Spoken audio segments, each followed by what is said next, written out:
ভারতীয় ভূখণ্ড ব্যবহার করে নেপাল, ভুটান, মায়ানমারে পণ্য আনা নেওয়া করত বাংলাদেশ। পড়শি দেশকে আর সেই সুবিধা দেওয়া হবে না জানিয়ে দিল ভারত সরকার। সরকারের এক বিজ্ঞপ্তি জারি করে এই ব্যবস্থা প্রত্যাহার করে নেওয়ার সিদ্ধান্ত জানিয়েছে।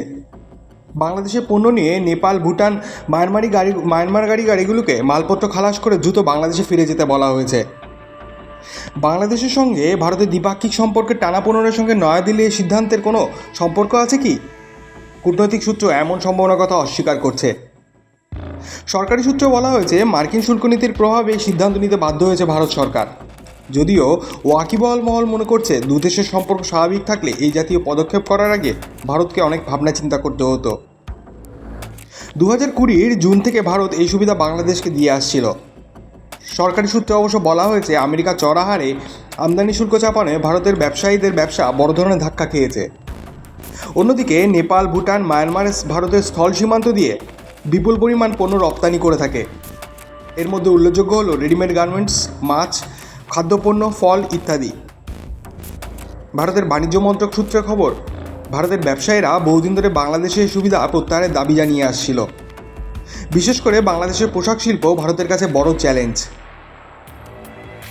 বাংলাদেশের ভিতর দিয়ে ভারত সরকার উত্তর পূর্বের রাজ্যগুলোতে পণ্য সরবরাহ করে থাকে। বাংলাদেশ এখন সেই সুবিধা ভারতের থেকে প্রত্যাহার করে নেবে কিনা সেটাই দেখার।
And we also highlighted, and we have been doing this in several of our conversations, including when we had the meeting in Bangkok, that these violence and atrocities against the minorities cannot be just wished away or said that they are because of political reasons or their media organizations.